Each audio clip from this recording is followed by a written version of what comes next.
In this episode of the Church Security Roll Call, we're going to be discussing engaging an active killer. Stay tuned.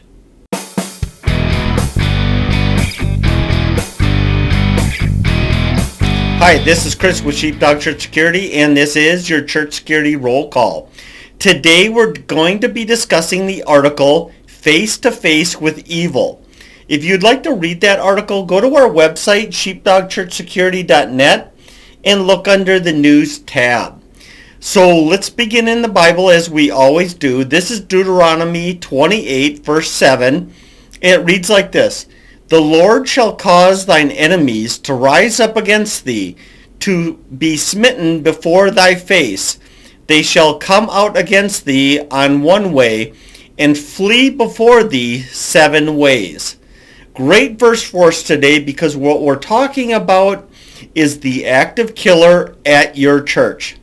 This is, they're there, they're shooting, they're taking lives, and it's up to you as the safety team to neutralize that threat as soon as possible, or at minimum, mitigate the number of casualties. So there's lots of, before we continue, I just want to remind you that this is another one of those programs you're just going to want to share with your team, staff, volunteers, and let them watch this or let them listen to this program. And then I'm going to encourage you, potentially the leader, I'm assuming, go down into the notes, click on the little tab to get the weekly show notes, put in your email address. It takes you to another site. You put in your email address, and then we email you the show notes. And with those show notes, it gives you talking points. And now you can follow up with your team members that you shared this program with and say, hey, what did you think about this? What did you think about that? How is this going to play, or how might this work at our church? And kind of challenge each other and help each other continually grow. One of the things that are out there, and you've probably heard of this before, it was called the 1-minute manager. And if you're a leader in your team, or maybe you're not a leader in your team, maybe you're somebody who's just trying to do the best you can still take these moments, these 1 minute, these short time frames to talk to other team members, get their thoughts, their opinions, and really challenging each other to become the best you possibly can.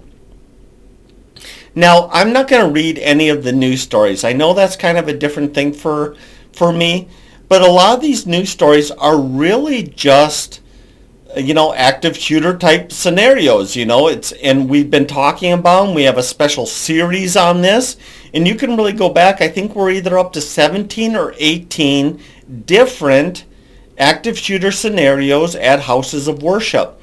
So you can go back into these programs, back into these YouTube videos.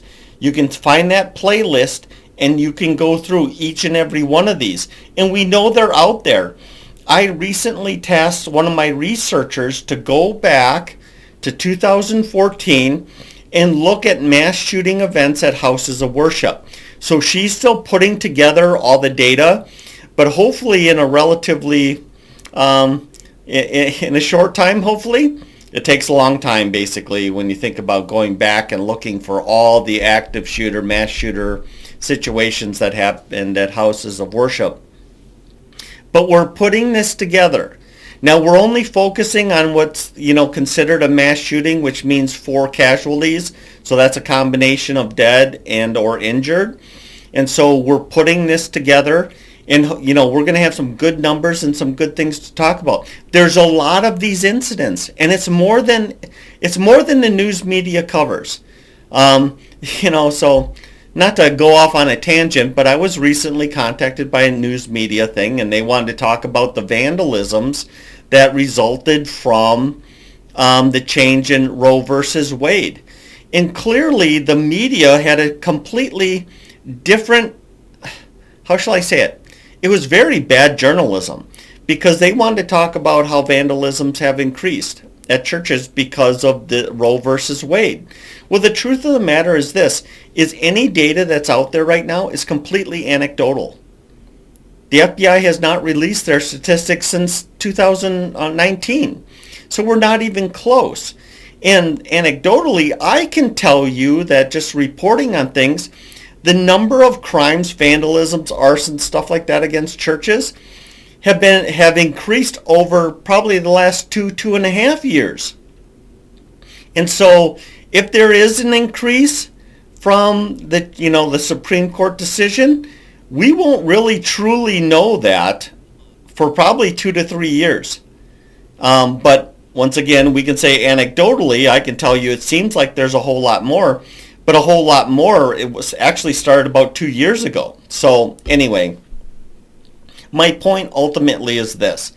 If you want to learn about active shooter situations and more specifically lessons learned, jump into that playlist on YouTube and watch those past videos. And from that we give it like a little brief outline of them, like we did last week, a brief little outline of what happened, and then we get into the lessons learned. But I'm hoping you're not missing out on this. Like I said, we're already at 17, 18 episodes. Jump in there, get in on that, and start talking to your team, because this is one of those maximum practical things that I try to give you guys. If you do this, it's going to make your team safer, and I hope you take advantage of it. All right, so you're definitely going to want to check out Wesley's article on our website. Like I said, go to our website, sheepdogchurchsecurity.net. Read those articles. Wesley and we often come at things at different angles. And so Wesley's a smart guy, just in case you're wondering. He's very smart. He's probably a little bit more, how shall I say it, studious, if you will, or complete than I am. And so there's a lot to be gained from his perspective, his thought processes. And I actually like working with Wesley because we do come at it at different angles. And we really complement each other a lot. So make sure you're reading those articles. All right, so what I want to focus on with you is this. I want to focus on the containment team and the engagement team. So this is the safety team members. It's the armed members primarily that we're focusing on here. We're not necessarily talking run, hide, fight. I'm not talking to you today about lockdown procedures. I'm talking about armed safety team members responding to an active shooter. And from my perspective, there are two main ways that armed safety team members could respond in. So the one I'm going to start with is the engagement team. Now, the engagement team is basically everything you probably imagine if there was an active shooter at your church.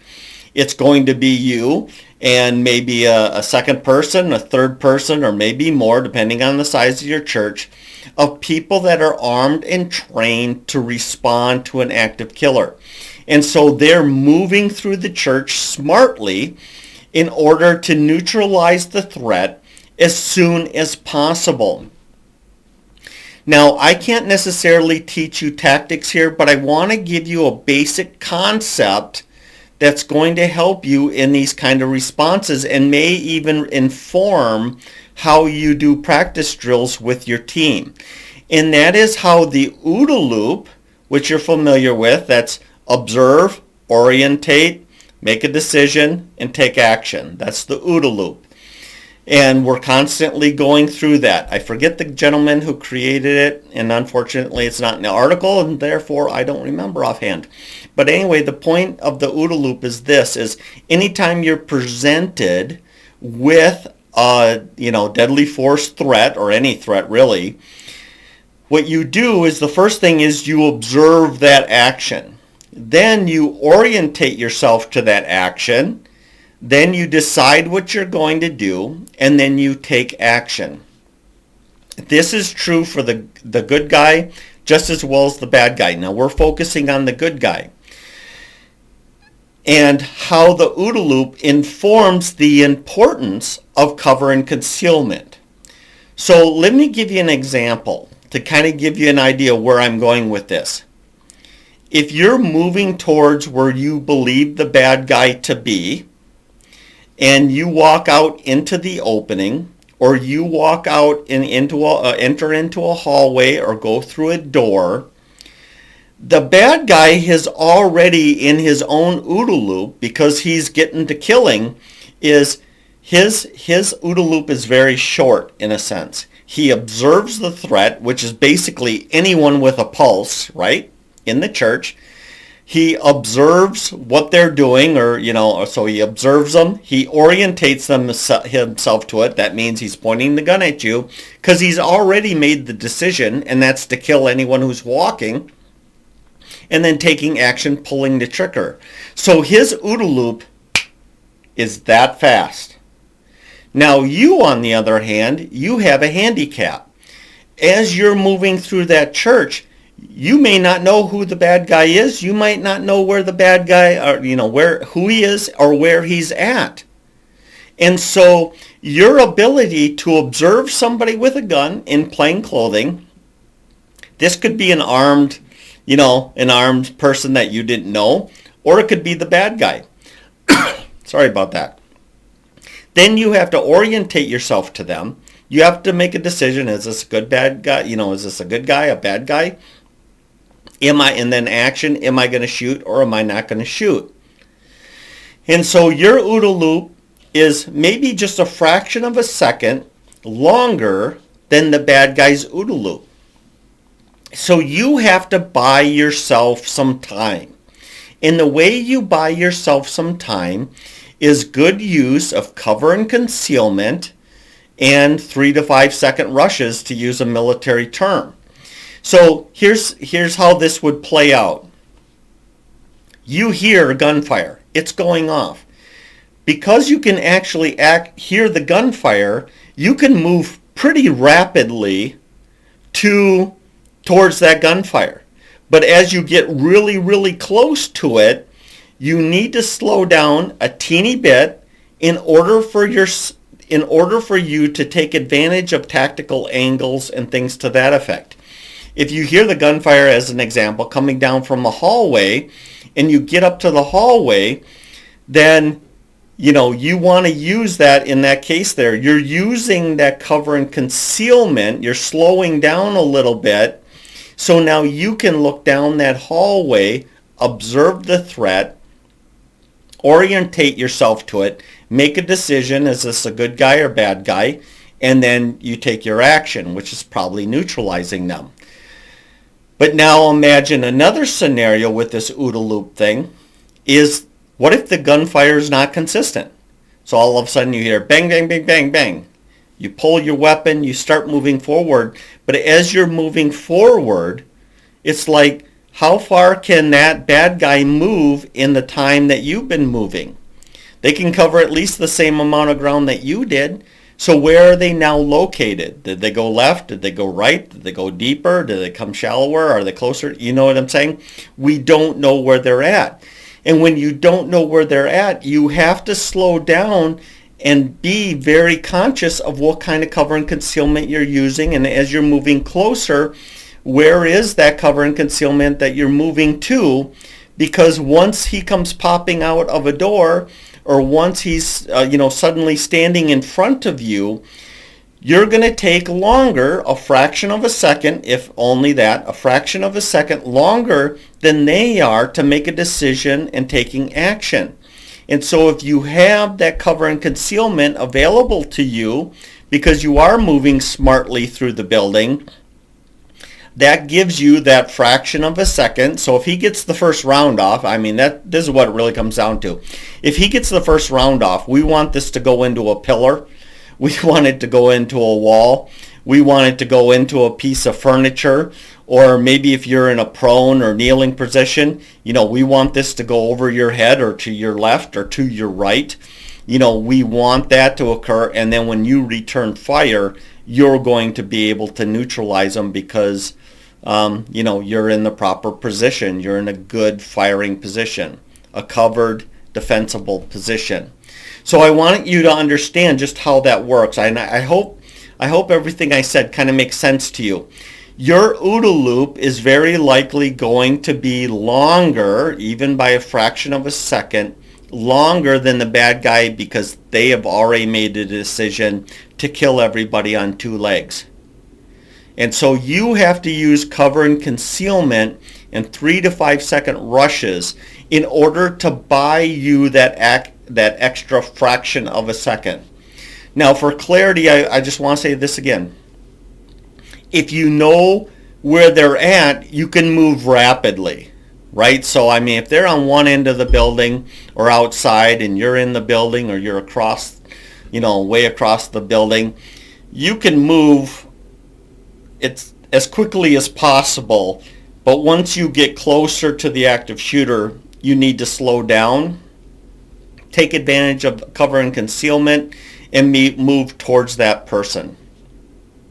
So I hope that makes sense to you. Basically, it's what do you know and how well do you know it? Because ultimately it comes down to this. Now, a lot of you may have in your mind, you're just going to run straight up to the guy, or, as soon as you're in firing range, and you're just going to engage them. And that's a very hero thing to do.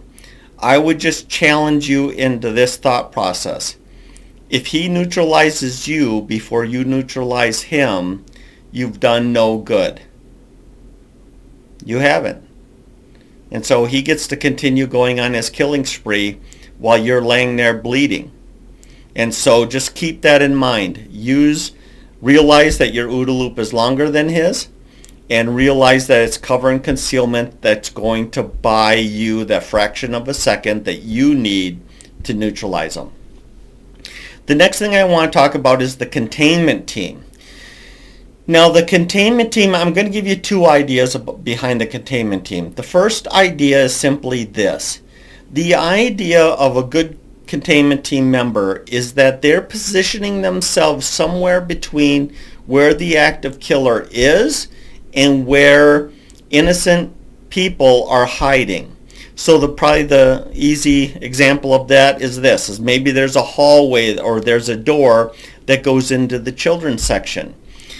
If somebody on the containment team puts themselves in a position where they're covering that access point, a defensible position behind cover or concealment, and they're covering that. So if the guy comes bursting through a door or he comes around the hallway, you're in a defensible position that you can observe, orient, decide, and act against them. Now that's the best case scenario, or maybe it's even the sanctuary. If they're out in the lobby or somewhere else in the building and you're inside the sanctuary and you set up to cover the doors that come into the sanctuary, then great, that's a good containment team reaction, a good containment type situation. But the containment team, so here's the second part, the containment team actually has a second purpose. And what that really comes down to is this, is we never know how our team members are going to respond in an active shooter situation. Now, we can train, and we should train a lot. We really need to train a lot where people are prepared to be part of that engagement team to move towards that active killer and neutralize them as soon as possible. And training increases the success level of all our team members to fulfill that requirement or that need. The thing is this, is we ultimately don't know how people will react. Some people on our team will freeze and or become partially, if not fully, paralyzed by the deadly force threat that they're facing. And so we need to be able to take that team member who is trained but is having a difficult time with the situation to still become useful. And so if they hear shooting on the west end of the church, but they know that there are people on the east end, and if they drop back and put themselves in a position in order to defend people in that area, we've actually gained something, right? And so this is not cowardice. I want to be very careful with this. So I've been to war twice. I've been in law enforcement 18 years. I've seen stuff. I've been in stuff. I know stuff. And what I'm telling you is this. You can have people on your team that 9 out of 10 times, or even 99% out of 100%, 99% of the time, they are people of great courage and willingness to take stuff. But we all have bad days. And it's really just a combination of things. Maybe their thoughts are on their family. Maybe they just didn't get enough sleep. Maybe they're hungry. Maybe some psychological thing is going on, mental block or whatever is going on. And all of a sudden they find themselves that somebody who's almost always brave suddenly can't move. And so this is not a bad thing. We should not judge them for that. Until if you're a military vet, war vet, or you've been in law enforcement a long time, you've probably seen this too with your team members or, your fellow officers.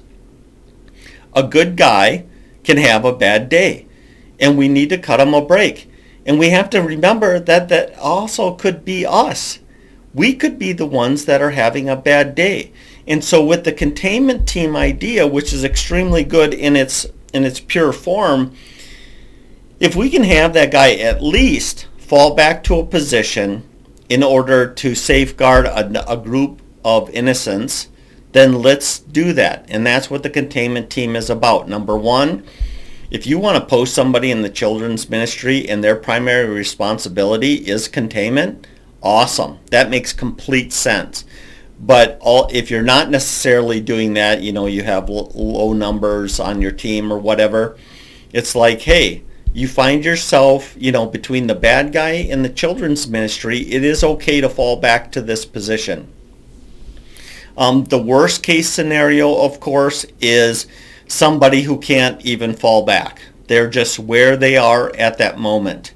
Not ideal, but once again, they can at least defend a certain perimeter around them, line of sight that's around them.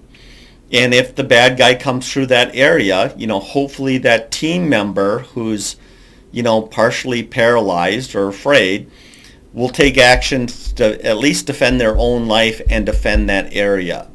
And so that's where the containment team comes in. Now, I need to restate this. The containment team person is not a bad person.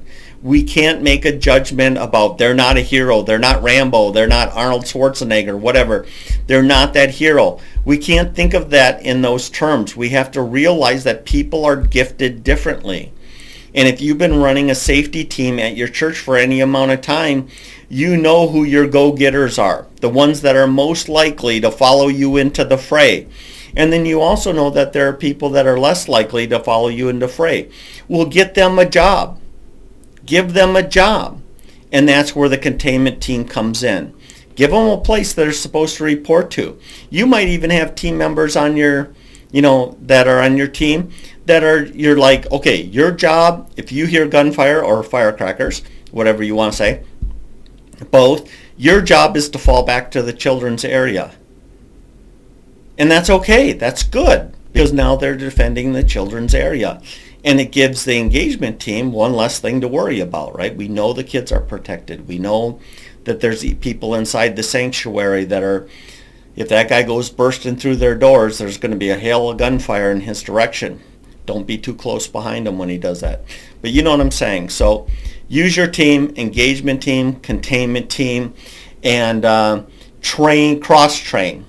I train everyone to be engagement, and I train everybody to be containment. Because you never know who's going to be where at what time. And you want to maximize the use of your team the best you can. So before I let you go, I just want to remind you of our certification program.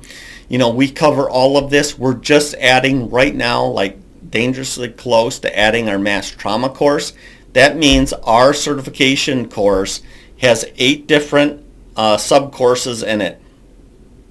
And we cover everything from active shooters to mass trauma events and verbal de-escalation and blah, blah, blah. The list goes on and on and on. You're definitely going to want to take advantage of that. Your team's going to want to take advantage of that. And really what it comes down to is this. It's about laying that firm foundation that can be built on then. And that's one of the biggest failures for safety team members is safety teams, safety ministries, is we all assume everyone thinks and knows what we know. And I can tell you right now, what you think is common sense and basic is not basic for anybody else. And we have to get everyone on the same sheet of music, so then you know what you can build on and what your team can build on. So thank you. Consider that. Finally, if you like this video, like, share, comment. A lot of you guys have been doing that. I really appreciate that. So there's a guy out there, Just Jack. Thank you so much. I mean, I think you're liking and commenting to every single one of the YouTube videos. I appreciate that. And there's other guys out there too that are commenting, interacting, and that's great because number one, we can get that conversation going. Maybe it's a simple question, something we can discuss, all that good stuff, and it helps other people. The other thing it does, of course, it tells Google and iTunes and all those other places that this is something worth sharing and that other people get this information, start taking real steps to protect their congregations. Other than that, thank you so much for joining us today, and hey, let's be careful out there. This program is made for informational purposes only and should not be taken as legal advice.